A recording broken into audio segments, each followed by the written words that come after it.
Olá pessoal, e sejam bem-vindos a mais um vídeo do canal. Hoje eu vou contar um segredo, mas talvez não seja tão um segredo assim, que é eu escrevo nos meus livros. E eu faço de tudo, gente, sublinho, faço anotações, rabisco, até desenhar eu desenho. E eu vou confessar, eu amo cada página marcada. Eu juro que tem um método no meio dessa bagunça. Pode se chamar um método? Talvez seja um método. E é sobre isso que a gente vai conversar no vídeo de hoje. E eu vou aproveitar e já dar umas dicas também do que eu faço pra aproveitar melhor a leitura. Então já pega o seu chá, seu café e vamos bater esse papo aqui comigo. Esse vídeo pode ser até polêmico, porque eu acredito que há pessoas que não gostam de tocar no livro. É como se fosse um objeto assim, sagrado mesmo. Pode rabiscar, pode marcar, encher de post-it.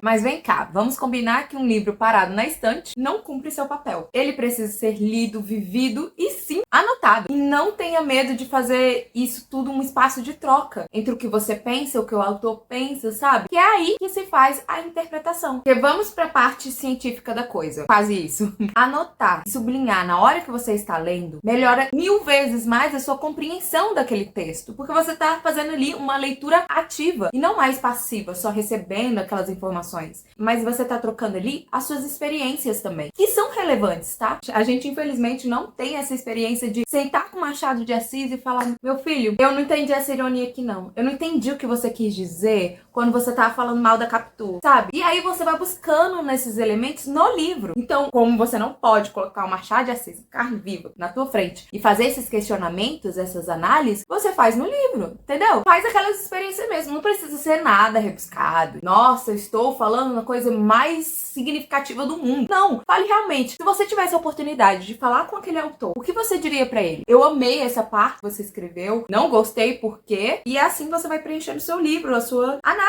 literária mesmo. E isso tudo faz com que você lembre melhor do que você leu. Você já teve aquela sensação de pegar um livro e esquecer tudo depois? Parece que você nunca leu aquele livro na tua vida. Pois é, escrever ajuda você a fixar essas ideias principais. Há livros, principalmente quando eles são mais complexos, eu costumo fazer tipo um resuminho ali do lado. Eu entendi dessa maneira. Vou lá e escrevo, entendeu? E sabe o que é o mais legal? Porque depois de um tempo você pode voltar nessas suas anotações, perceber que sua visão mudou ou continua a mesma, mas é uma conversa também com você, com o seu eu do passado. O livro vira um registro mesmo das suas anotações, quais eram as emoções que você estava sentindo ali na época. Agora eu vou trazer uma fofoca meio que pessoal. Vou até trazer um livro para essa conversa para vocês terem uma noção. O livro é esse daqui, O Vendedor de Sonho, do Augusto Curry. Só que assim, eu vou te dizer, ele não é meu autor favorito. E essa não é uma história que eu realmente gostaria de reler. Mas há uma história por trás desse livro. E eu acho que isso que é o mais fundamental e é o que me faz deixar esse livro ainda na minha prateleira. Teve uma época que eu fui monitora. E nas salas, assim, dos monitores, tinha uma senhora que trabalhava lá organizando as mesas, os alunos para cada monitor, enfim. Eu costumava, quando não vinha um aluno ou quando eu terminava uma aula, enfim, eu ficava ali conversando com ela, trocando ideias, experiências, até porque amo conversar com pessoas mais velhas pra ter essa outra visão de mundo, sabe? Que eu ainda não tive as experiências, enfim. E a gente conversava muito, gente. E uma dessas conversas, ela me relatou que ela estava perdendo a visão dela. Enfim, essa história é muito triste. E ela estava prestes pra fazer uma cirurgia naquele momento, tirar um tempo de atestado. E depois daquilo eu acabei saindo de lá também, mas eu perdi o contato total com ela. Mas antes de fazer a cirurgia, ela me chamou pra conversar comigo. E ela disse: Mônica, talvez eu saia da sala de cirurgia e não enxergue mais o mundo, mas eu tive a oportunidade de enxergar você.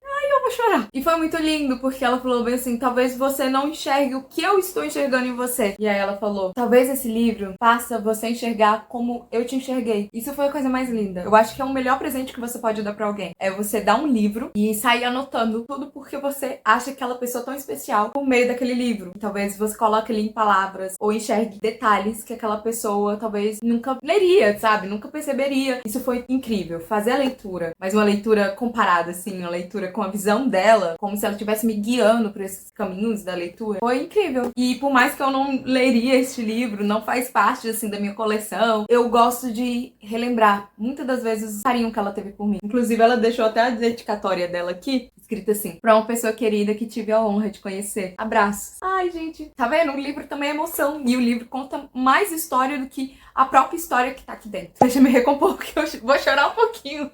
Agora, tirar da emoção, que é interessante, o livro consegue fazer isso com a gente. Outra coisa também que é muito interessante é comprar em sebo. Eu vivo dando essa dica pra vocês. Se você tem um sebo na sua cidade, visite-o. Deve ser interessantíssimo as histórias que devem estar ali. Juro pra vocês, se você não tiver aqui nas redes sociais, na internet, geralmente sempre tem sebo e eu aconselho muito as pessoas comprarem sebo. Também vem com histórias. Eu comprei esse livro aqui no Sebinho. Não sei se vocês são de Brasília, vocês vão conhecer esse lugar. Se não, conheça o Sebinho, pelo amor de Deus. O Sebinho me patrocina.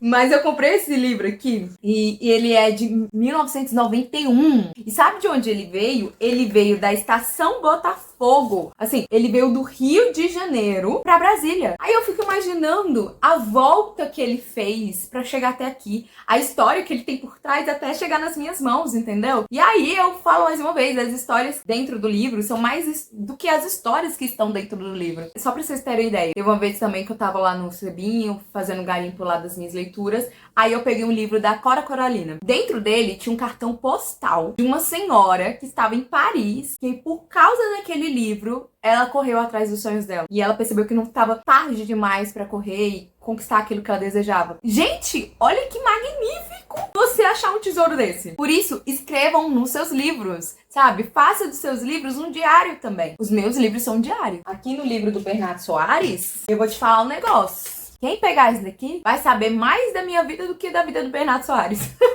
Mas aí você me pergunta, mas Mônica, só então escrever sobre sua vida? Você tem que se identificar com o autor? Não necessariamente. Assim, eu vou revelar aqui hoje os meus métodos. Não que isso seja um método, mas ele existe, entendeu? Tem uma lógica por trás desses post-its. E aqui eu vou revelar pra vocês como é que eu faço. Mas assim, não é uma via de regra. Eu vou passar algumas dicas e aí você vai adaptando com o melhor que se encaixa aí na sua realidade, beleza? Primeiro, cores variadas. Eu geralmente uso basicamente as mesmas cores, porque eu já tenho uma noção ali, mas isso vai variar muito. Por exemplo, no livro da Clarice Lispector, eu usei basicamente quase as mesmas cores. Mas quando isso acontece, eu gosto de deixar anotado pra que serve cada corzinha, entendeu? Então, no exemplo neste livro aqui, eu utilizei, por exemplo, o amarelo. Geralmente é para as frases mais marcantes. Então, o verde eu gosto de colocar para exemplos que eu posso utilizar em alguma aula, especificamente. O azul é exatamente a parte que eu me identifico com o autor, seja eu tendo passado por algo parecido ou, sei lá, alguma reflexão que eu fiz naquele momento com a minha vida. E aí fica desse jeito.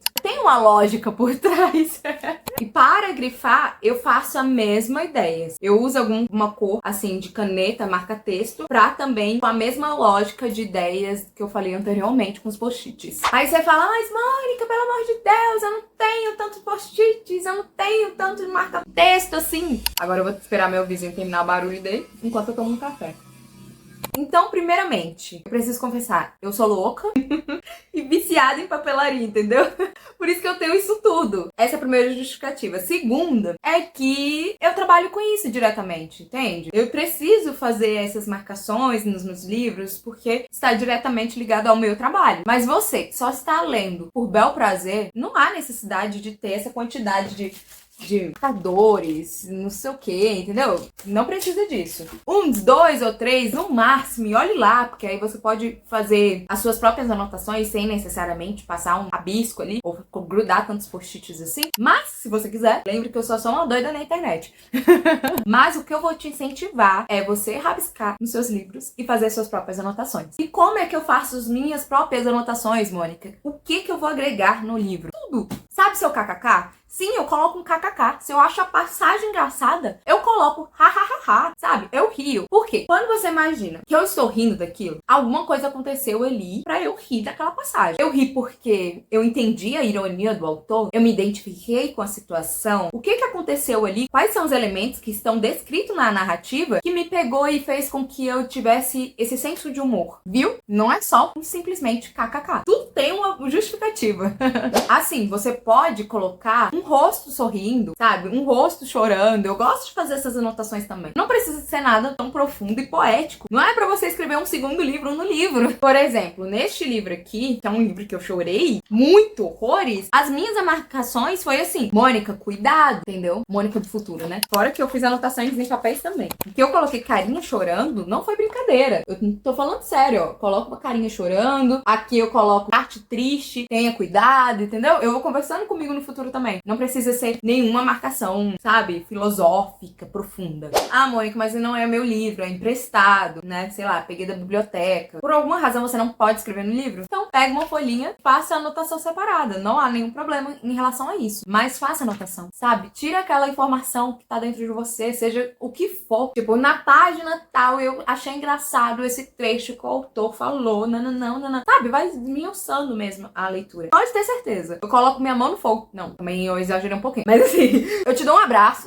Como isso tudo vai mudar. Sua experiência vai ser outra. Leitura é também lazer. Então, eu tenho aqueles livros que eu gosto de ler, que são meio bobinhos, que não vão me fazer refletir tanto, assim, sabe? E tá tudo bem, eu amo esse tipo de leitura, sem nenhum problema. O repertório emocional, o repertório particular da nossa história é muito fundamental para uma leitura. Porque faz a gente se identificar com o personagem ou não, enfim. Aí eu dou uma dica pra vida pra você. O repertório crítico, literário, é o que vai fazer você ter uma visão mais expandida daquela obra em si. Faz com que a gente possa olhar a obra para além da obra. Fazer conexões com outras coisas que a gente já leu. Ó, eu vou dar um exemplo pra vocês deste livro aqui que eu estou lendo no momento e fazer uma leitura bem devagar. É Dostoiévski. Então eu tô lendo Notas do Subsolo. E aqui tem uma parte que ele faz uma referência a Nicholas Gogol. Buscando aqui no meu repertório, eu entendo que o Gogol, ele gosta de falar sobre a questão moralista. Então, quando o Dostoiévski faz uma referência a ele no meio do livro, ele está referindo-se então a uma questão moral. Você entende que vai muito além do que está escrito, mas você tendo esse repertório ajuda a enriquecer mais a sua análise literária. E foi exatamente essa anotação que eu fiz aqui do lado. E isso só foi possível porque eu tenho essa bagagem. Mas como a gente faz e constrói essa bagagem? Com o tempo, nos desafiando na literatura mesmo. Porque eu amo ficar na minha zona de conforto, principalmente se eu tô numa ressaca literária, eu não tô querendo ler muita coisa, então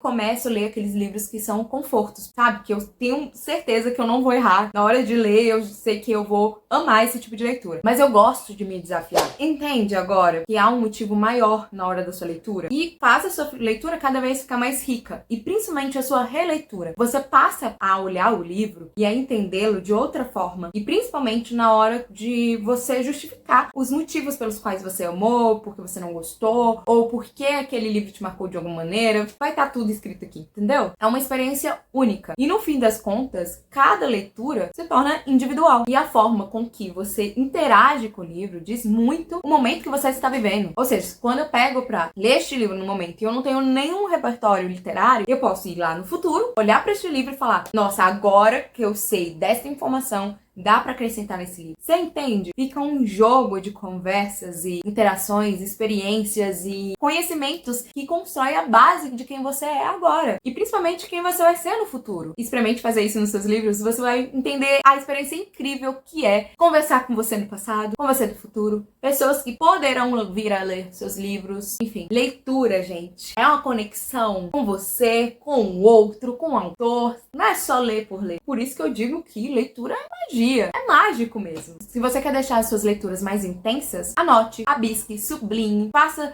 as suas anotações, seus desenhos, seja o que for, deixe a sua marca. Tudo não é só sobre receber o conhecimento, mas também dialogar com ele. E agora eu quero saber, você escreve nos seus livros? Ou você é do time que tem pavor de rabiscar as páginas? Conta aqui nos comentários que eu vou adorar saber. Se você gostou desse vídeo, não esqueça de se inscrever no canal, deixar o seu like, ativar o sininho das notificações para receber mais vídeos como esse. E eu vejo vocês numa próxima. Beijo!